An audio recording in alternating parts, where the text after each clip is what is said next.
오늘 성경 말씀 마가복음 15장 33절에서 39절에 있는 말씀 되겠습니다.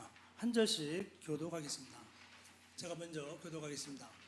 제6시 가듬에 온 땅에 어둠이 임하여 제9시까지 계속하더니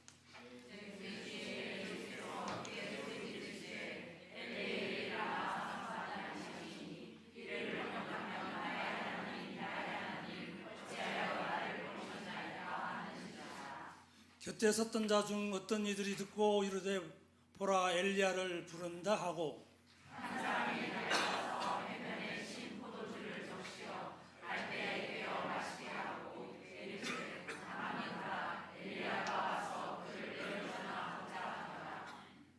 예수께서 큰 소리를 지르시고 숨지시니라.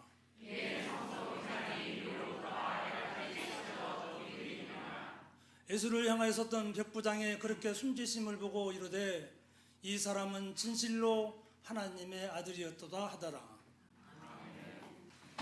오늘 말씀의 제목은 인내의 영혼의 어두운 밤으로 목사님 말씀 증거하실 때 많은 은혜 받으시기 바랍니다. 반갑습니다. 참 좋으신 우리 주님의 은총과 평강이 예배의 자리에 나오신 모든 분들 위해 함께 하시길 축원드립니다. 아름다운 찬양 하나님의 이름으로 감사드립니다. 오늘은 종려주일입니다. 종려주일은 예수님께서 십자가를 지시기 위해서 예루살렘에 나귀를 타시고 입성하실 때 이제 군중들의 환영을 받은 날을 기념하는 날입니다. 군중들이 이스라엘에 가면은 종려나무가 있습니다. 종려나무가 있는데 그 가지를 꺾어서 예수님이 오실 때 호산나 호산나 이렇게 환호를 했습니다. 그래서 이제 종려주일이라고 하는데 호산나는 뭐 다 아시다시피 주여 부디 구원하여 주시옵소서 이런 뜻을 가지고 있고 구원자께 환호하며 찬양할 때 호산나 호산나 하고 외칩니다. 다음 주일이 이제 부활주일인데 부활주일 한 주 전을 이제 종려주일로 지키고 있습니다. 오늘 종려주일부터 이제 부활주일 전까지를 고난주간이라고 합니다. 고난주간에 크게 우주적 대사건이 일어났습니다. 목요일에 올리브산에서 기도하시다가 대제사장 거룹으로부터 체포당하시고 치조와 신문을 받으시고 금요일에 이제 십자가를 지시고 처형을 당하셨습니다. 십자가의 죽으심을 복음서 기자는 우주적 대사건으로 묘사하고 있습니다.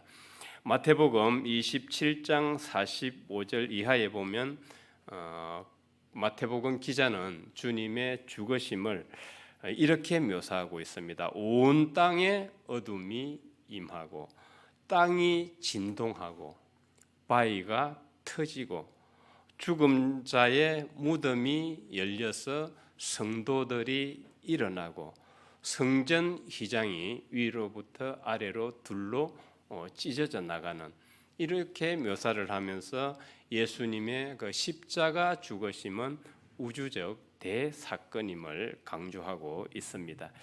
그럼 유대 종교 지도자들은 왜 주님을 십자가에 못 박고 죽이셨을까? 예수의 사상과 가르침은 그들의 누리던 기득권을 뿌리채 흔들었기 때문입니다. 예컨대 단적으로 주님은 부자는 천국 가는 것이 낙타가 바늘기로 통과하는 것보다 어렵다. 여기서 그러면 부자는 누구인가 하는 것이죠. 일반 선한 부자를 말하는 것이 아니고 바로 악한 부자, 권력과 결탁한 그런 악하고 못된 부자들을 말하는데 단적으로는 유대 종교 지도자들을 지칭하는 것입니다.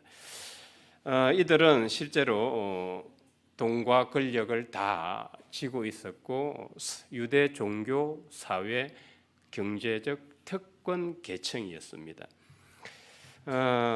그 당시 그들은 특권 계층으로 다 누렸지만은 백성들과 서민들은 힘겨운 생활을 이어가고 있었습니다.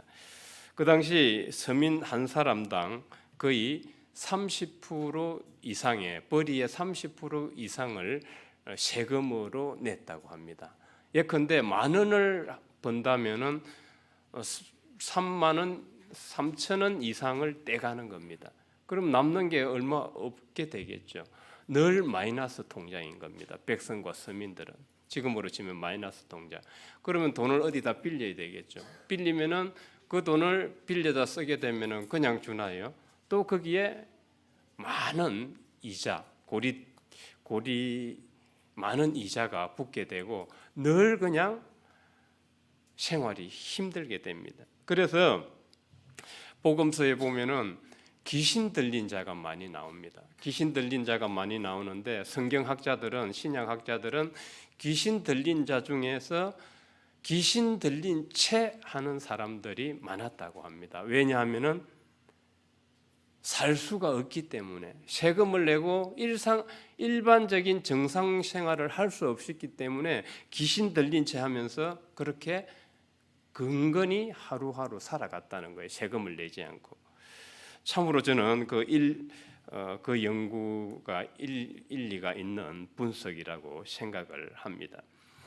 그래서 이 이제 유대 종교 지도자들은 이 돈과 권력을 다 거머쥐고 있었는데 그들 중에 특히 이제 사두개인은 뭐 들어보셨을 건데 그 유대 종교 지도자 계층에는 사두개인, 바리새인 이런 이제 대제사장 그룹들이 있었습니다. 그들은 돈과 권력을 다 쥐고 있었는데 그 중에서 사두개인은 귀족 계층이었습니다.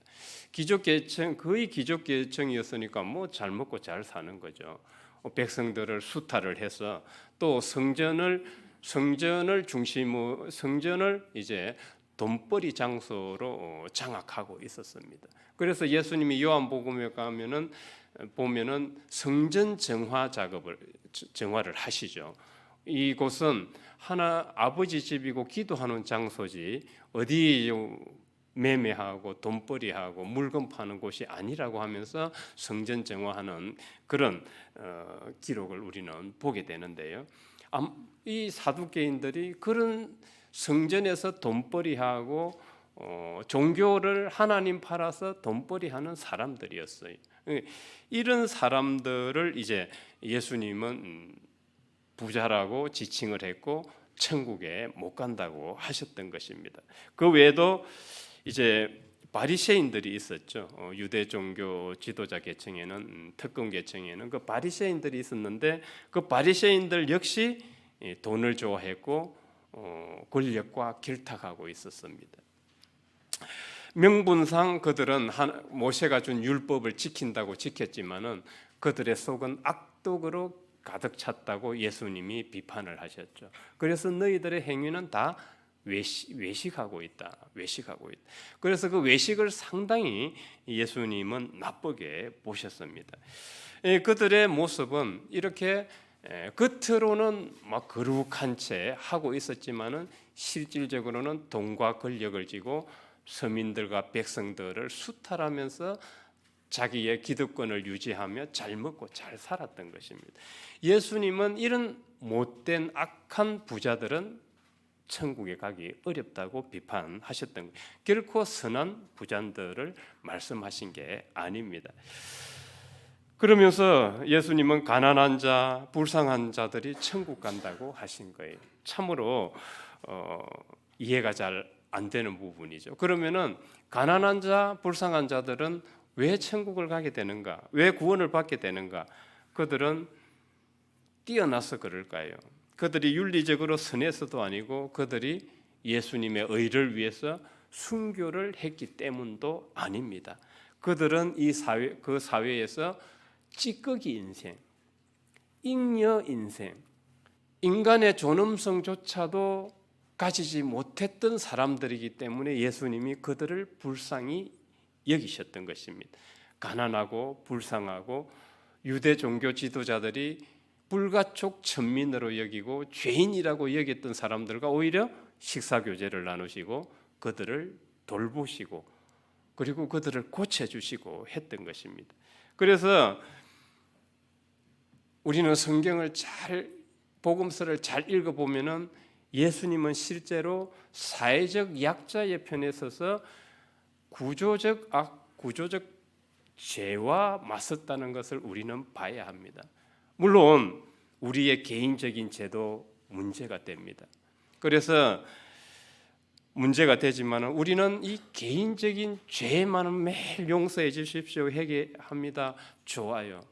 그런데 이 사회 구조적 악과 구조적 죄에 대해서 보지 못하면 우리 눈은 열리지 않습니다. 그래서 신학자 나인 홀더 리버는 그렇게 말합니다. 개인의 죄는 개인이 회개할 수 있다. 그렇지만은 사회 구조적 죄와 구조적 악이 바뀌지 않으면은 개인은 계속 악하게 변할 수밖에 없다고 그의 논문에서 지적하고 있습니다. 사실 그렇죠. 우리 개인은 죄를 지으면 회개할 수 있어요. 하나님 앞에 나와서 용서를 빌고 회개할 수 있습니다. 그러나 사회 체제, 경제 체제 이 구조적 문제가 바뀌지 않으면 이게 악으로 둘러싸여 있으면 개인은 그 속에서 악하게 변해갈 수밖에 없는 것이죠. 금묵자흑이라고 그러지 않습니까? 하얀 와이셔츠를 입고 연탄 공장에 들어가면 그냥 시커매지는 거예요. 그래서 예수님은 실제로 성경에 보면은 간음한 여인을 두고 예수님 뭐라 그러셨어요? 꾸짖으셨어요? 그러지 않았습니다. 용서해 주셨어요. 그리고 베드로가 예수님을 닭 울기 전에 3번씩이나 부인을 했어요. 인간적으로 보면 정말 몹쓸 짓을 한 거 아니겠어요? 나는 예수라는 작자 모른다 이랬을 거예요. 그런데 예수님이 거기에 대해서 원망하거나 불평 한마디 하시지 않았어요. 베드로의 죄에 대해서 추궁하시지도 않았어요. 이 못난 놈 그런 소리도 하지 않으셨어요. 예수님은 개인의 죄에 대해서는 상당히 관대하셨어요. 성경을 보면 그래요. 왜냐하면 개인은 신앙 안에서 회개하면 되기 때문에. 문제는 사회 구조적 악 여기에 대해서 예수님은 맞섰고 그러나 그 맞섬은 비폭력적이고 평화적이었습니다. 유대 종교 지도자들은 예수님의 그런 운동, 하나님 나라 운동. 그래서 예수님은 하나님 나라는 이 세상에 있지 않다. 내 나라는 여기 있지 않다고 하신 거예요. 그럼에도 불구하고 예수님이 비폭력적으로 평화적으로 사회 구조적 악과 사회 구조적 죄와 맞섰을 때 이 유대 종교 지도자들은 자신의 기득권을 흔들기 때문에 자기네들이 가장 싫어하는 일만 예수님이 하셨던 거예요. 자기네들이 불가촉 천민이라고 여기는 죄인들, 세리, 창기 이런 사람들과 식사교제를 나누시고 그들을 돌보시고 간음한 자를 용서해 주시고 율법 그거 뭐가 중요하냐? 안식일도 사람을 위해서 있는 것이지. 그들이 가장 싫어하는 것만 예수님이 하셨던 것입니다. 그래서 그들은 예수님에게 2가지 제목을 씌우죠.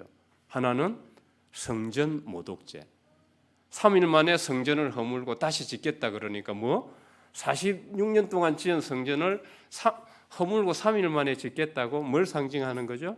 십자가와 3일 후에 부활. 이걸 상징을 하셨던 거 아니겠어요? 그들은 알아듣지 못하죠. 그리고 한 가지 더 제목은 뭡니까? 신성모독. 하나님의 아들이라고 했다는 거죠. 네가 뭔데? 그렇게 해서 유대 종교 지도자들은 예수님을 불온 세력으로 보았고 그들의 기득권을 뒤흔들었기 때문에 이 2가지 제목을 씌워서 십자가에 못 박아 죽게 했던 것입니다. 그래서 예수는 처음부터 예수가 나타나자 예수를 경계했고 예수를 꼬투리를 잡기 위해서 사람을 파견해서 계속 시험하라고 질문을 하잖아요. 하나님의 때가 이르지 않았기 때문에 예수님은 그들을 피해 다니셨습니다. 피신했어요. 그러나 이 종려주의를 기점으로 예수님은 이제 그 십자가 고난과 직면하고 십자가 고난 속으로 들어가게 되는 겁니다. 빌라도는 유대 종교 지도자들, 기득권자들이 예수님을 제거하고 자신들의 헤게모니를 사회적, 종교적, 경제적 헤게모니를 질 것이라는 것을 잘 알고 있었어요. 그것을 지려고 예수를 제거하려고 했던 것을 빌라도는 잘 알고 있었습니다. 로마 총독은.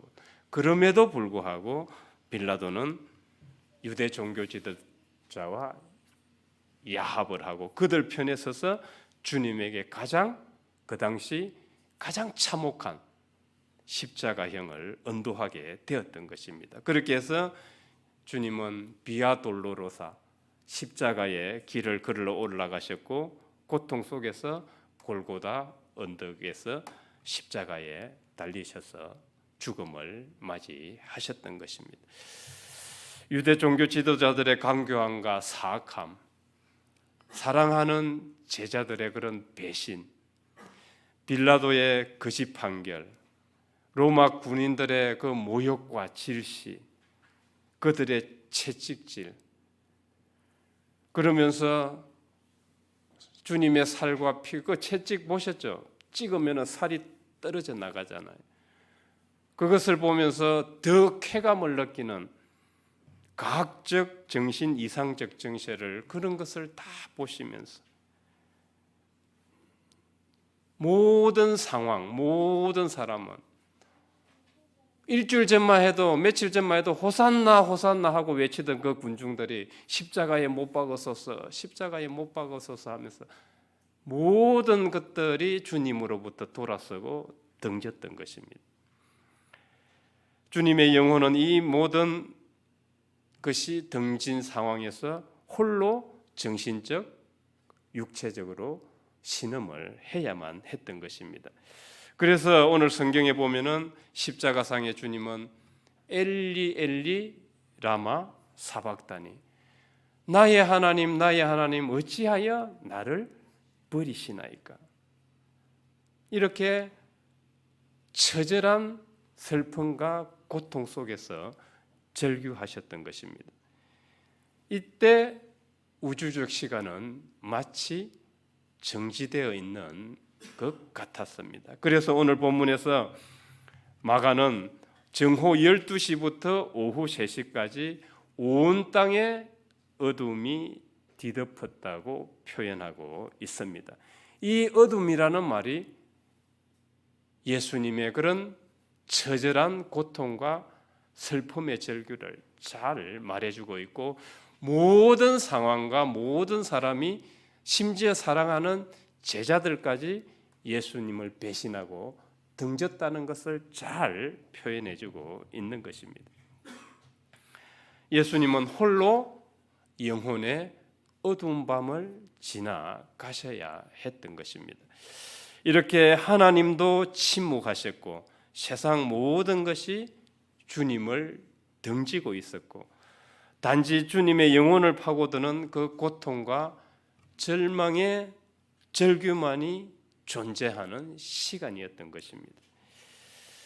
그러나 한겨울 해 뜨기 직전이 가장 춥게 느껴지듯이 이 우주의 어둠이 엄습하여 온 땅을 뒤덮고 있는 시간은, 이 시간은 곧 하나님의 새 창조를 잉태하는 시간이었습니다.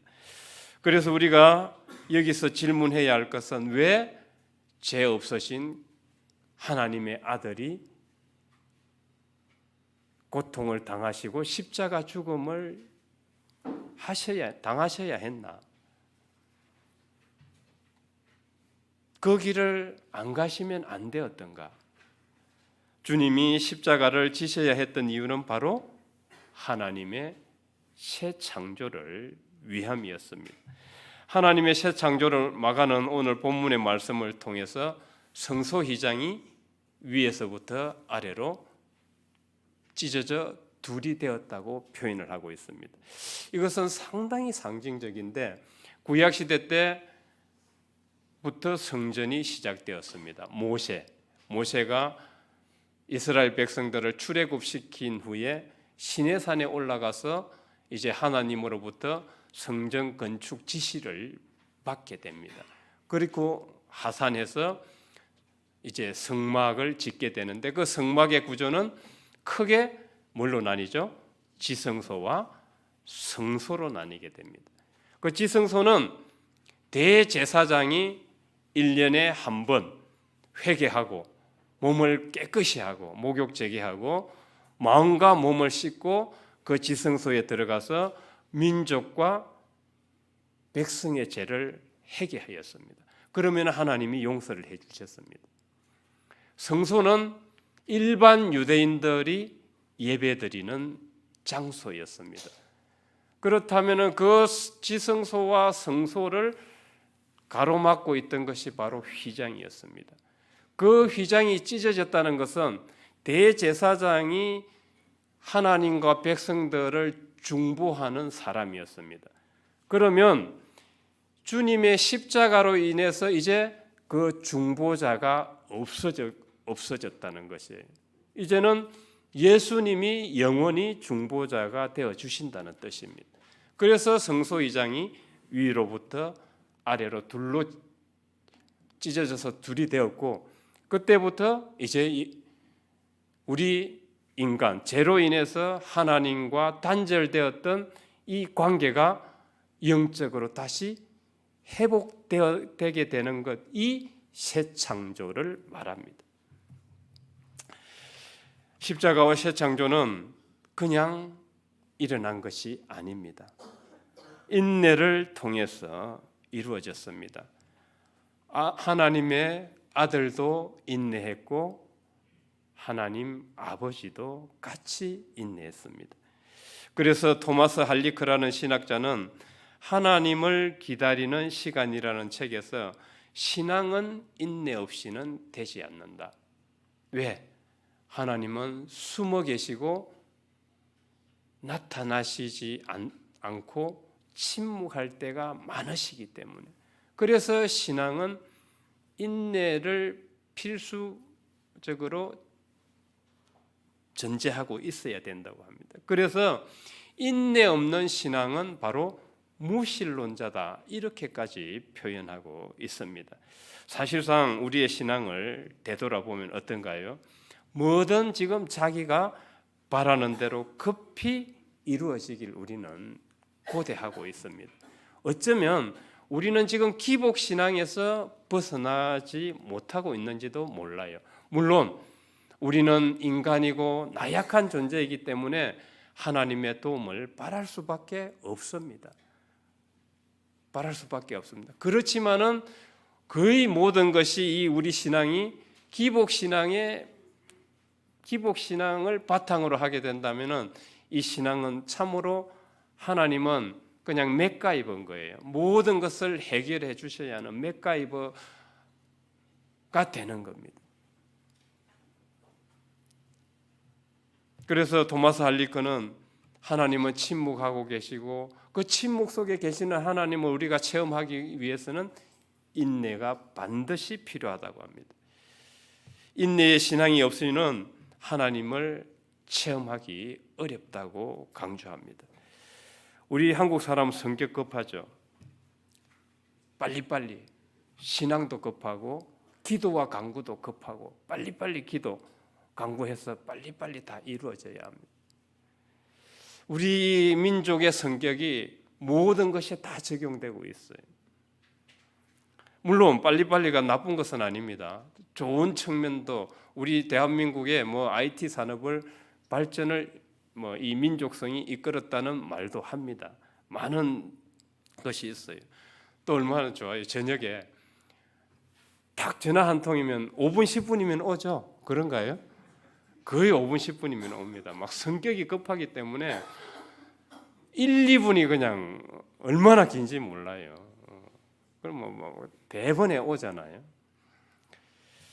배달의 민족 참 대단합니다. 배달의 민족.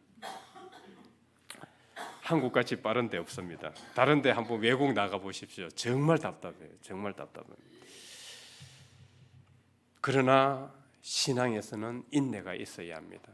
인내 없이는 이루어지는 것은 없습니다.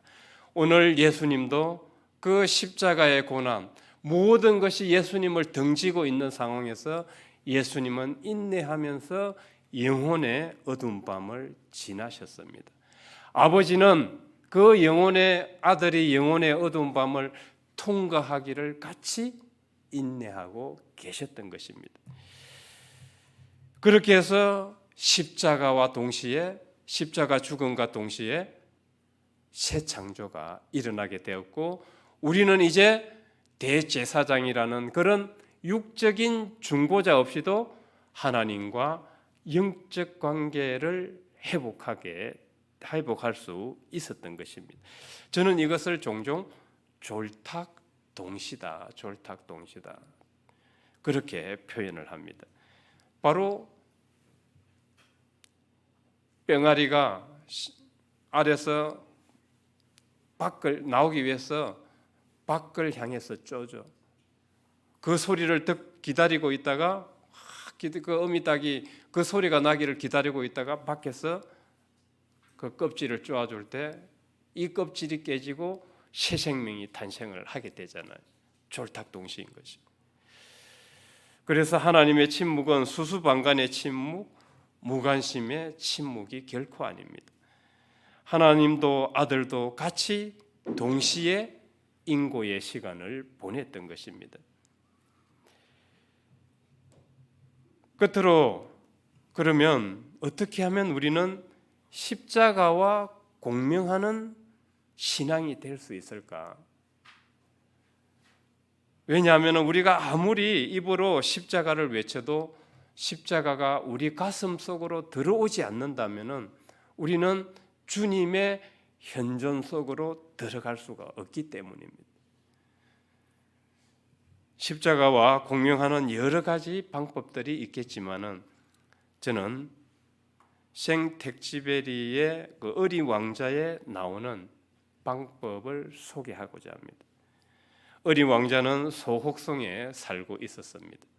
그렇게 해서 소혹성에서 기르던 꽃이 있었죠. 장미꽃이 있었는데 그 꽃을 기르다가 둘이 사이가 틀어집니다. 우리도 인간관계 하다 보면은 사이가 틀어지기도 하죠. 그런데 조금 잠시 떠나 있으면은 자기와 싸웠던 사람이 얼마나 귀중하고 소중하게 느껴지는지 몰라요. 특히 그분이 하나님의 품으로 돌아갔을 때 얼마나 서러운지 몰라요. 그때 조금 더 잘해줄 걸, 내가 왜 그랬을까? 그때 많이 울게 됩니다. 이 어린 왕자도 그 자기가 기르던 꽃을 떠나보고 나서 비로소 그 꽃이 얼마나 소중하고 귀중한지 느낍니다. 그렇게 여러 별을 이제 여행을 하다가 끝에 지구별을 여행하게 되죠. 그 지구별에서 여우를 만나게 됩니다. 그 여우를 만나게 되는데 이제 둘이 낯서니까 서먹서먹하지 않겠습니까? 그래서 여우가 어린 왕자에게 이제 우리가 서로 사랑하고 이제 관심을 갖고 사랑하는 관계가 되는 방법을 알려줍니다. 어떻게? 길들여져야 한다. 길들여지려면은 전제는 서로 인내해야 합니다. 서로 인내. 우리 사람 사이 그렇잖아요. 쉽게 이해되고 사랑이 안 되죠. 서로 찢고 뽑고 싸우다가 또 이해하게 되고 그리고 또 한 걸음 더 나아가게 되고 그 사람을 더 깊이 알게 되고 그러지 않겠어요? 사람 하나 이해하는데도 엄청난 시간이 걸려요. 그리고 지금 한번 보십시오. 저는 이제 그 양모 권사님이 저에게 구피 어항을 하나 맡기셨어요. 그 구피 어항을 카페에 갖다 놨는데 이 날씨가 아직 추워요. 그 구피가 따뜻한 물을 좋아한다 그래요. 따뜻한 곳을. 그래서 그 구피를 이제 제가 그 양권사님의 얘기를 듣고 이제 제 방으로 갖다 놨습니다. 그러니까 상당히 활발하게 움직이고 지금 한 2주 됐는데 이제 제가 그게 관심을 가지고 이제 들여다보고 하니까 제가 이제 구피하고 정이 들었어요. 정이 들었고 이제 처음에 양모 권사님이 그 구피가 사람을 엄청 좋아합니다. 그래서 제가 처음에 잘 이해를 못했어요. 그런데 이제 기르다 보니까 얘가 이제 제가 가면은 엄청 반갑게 맞이해주고 막 처음에는 뭐 하나 했는데 이제 그게 그들의 내가 들어오면 환영하는 것으로 이제 느껴지는 거예요. 이 교감이 되는 거죠, 교감이. 그래서 이제 양 권사님께서 이제 이야기하신 그 의미를 알았어요. 구피가 사람을 좋아한다고 의미를 알았는데 이걸 알기까지 시간이 필요하다는 거예요. 시간이. 관심을 가지고 같은 시간에 밥을 주고 또 물을 갈아줘야 돼요. 제가 한 번 갈아주고 양 권사님이 2번 갈아주셨는데 관심을 가지고 같은 시간에 계속 같은 일을 해줘야 돼요. 그래서 여호가 어린 왕자에게 그 이야기를 합니다. 나와 친해지기 위해서는 이제 서로 길들여져야 하는데 같은 시간에 찾아와 줬으면 좋겠다. 우리 지금 중보기도 하시는 분들 같은 시간에 중보기도를 하잖아요. 그렇게 해서 하나님 현존 속으로 들어가게 되는, 계속 길들여지면서 들어가게 되는 거죠. 이게 중구난방으로 여기 했다 저기 했다 하면 이게 집중력이 없어요. 사실상은 집중력이 없습니다. 식물을 기르는 것도 마찬가지고 집에서 견을 기르는 것도 마찬가지고 애완동물을 기르는 것도 저는 마찬가지라고 생각을 합니다. 지금 어떤 분은 지금 반려견 새끼를 사서 그거 지금 서로 길들여져 가는데 상당한 시간을 지금 투자하고 있다고 들었습니다. 아마 어느 정도 지금 길들여지고 계신 것 같아요. 어때요? 막 싸고 먹고 하는데 그 처음에 너무 힘들죠. 그런데 그 인내 가운데 서로 관심을 가지고 돌봐주고 길들여져 가면서 서로 정이 드는 거예요. 나중에는 제가 아시는 분이 그 반려견을 10몇 년을 길렀어요. 걔는 미국 말도 알아들어요. 미국에도 갔다 왔기 때문에. 남편이 주재원이라서 미국에도 거의 6, 7년을 살다 왔어요. 6, 7년을 살다 왔는데 미국 말도 다 알아듣는다 그래요. 영어도 이제 다 알아듣는데 작년에 걔가 하나님 품으로 떠났어요. 떠났는데 그 권사님이 얼마나 슬퍼하는지 몰라요. 그래서 남편이 우스갯소리로 저한테 얘기를 해요. 이제 그 남편이 제 있을 때 이제 전도가 돼가 입교를 했는데 그 남편하고 이제 한번 만나서 식사를 하시면서 아이고 목사님, 아이고 우리 이 권사가 아내가 그 슬픔에 젖어서 지금 빠져나오지를 못하고 있어. 몇 달이 됐는데 그만큼 정이 들은 거예요. 서로 길들여졌기 때문에 그런 거예요.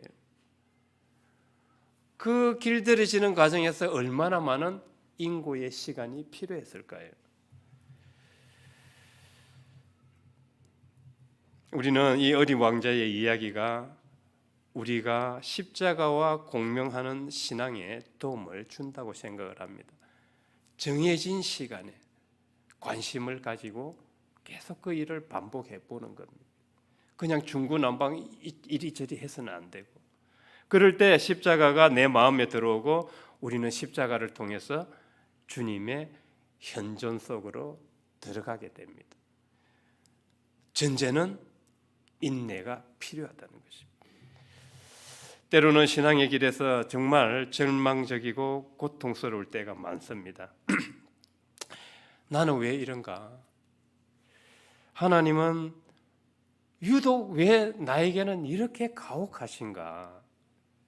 왜 나에게는 침묵하고 계시는가? 우리는 십자가가 있죠. 영혼의 어두운 밤을 지나간다고 느낄 때가 많습니다. 지금도 이 자리에는 그 영혼의 어두운 밤을 지나고 계시는 분들이 많을 것이라고 생각됩니다. 그러나 우리는 기억해야겠습니다. 하나님의 나에게 침묵하는 그 시간은 그냥 무관심이 아니라 아들이 영혼의 어두운 밤을 통과하고 하기를 기다리셨듯이 우리가 그 영혼의 어두운 밤을 인내하면서 통과하길 기다리고 계신다는 이 사실을 기억하고 그때 새 창조가 일어난다는 것을 꼭 믿으시기 바랍니다. 하나님을 믿는 신앙인이라도 인생의 여정 가운데 영혼의 어두운 밤을 지나야 할 시기가 있습니다. 이때 나에게는 고통과 절망과 슬픔의 시간만이 존재하는 것 같고 우주의 시간은 마치 정지되어 있는 듯한 그런 느낌을 받고 고통스럽기도 합니다. 그러나 우리는 아버지도 아들도 인내하셨고 아버지도 인내하심으로써 새 창조가 일어났다는 이 영적 사실을 꼭 기억하시고 정해진 시간에 하나님을 향해서 인내 가운데 신앙생활을 해나감으로써 주님의 십자가를 통해서 주님의 현존 속으로 들어가서 새 창조를 체험하는 모두가 되시길 주님의 이름으로 축원드립니다. 사랑의 하나님, 하나님으로부터 하나님의 아들이 버림을 받을 수밖에 없었던 영혼의 어두운 밤, 주님의 십자가의 고난을 묵상했습니다. 모든 우주의 시간은 멈춰서 있고 우주적 어둠과 고통과 슬픔과 절망의 시간만이 존재했던 영혼의 어두운 밤을 주님께서는 끝내 인고하시며 지나가셨습니다. 그 시간 하나님께서도 같이 인고하시며 아들이 영혼의 어두운 밤을 무사히 지나가길 바라셨습니다. 그리하여 마침내 새 창조가 일어났고 인간의 죄로 인해 단절되었던 하나님과 인간 사이가 다시 연결되고 인간은 하나님의 현존 속으로 들어갈 수 있게 되었던 것입니다.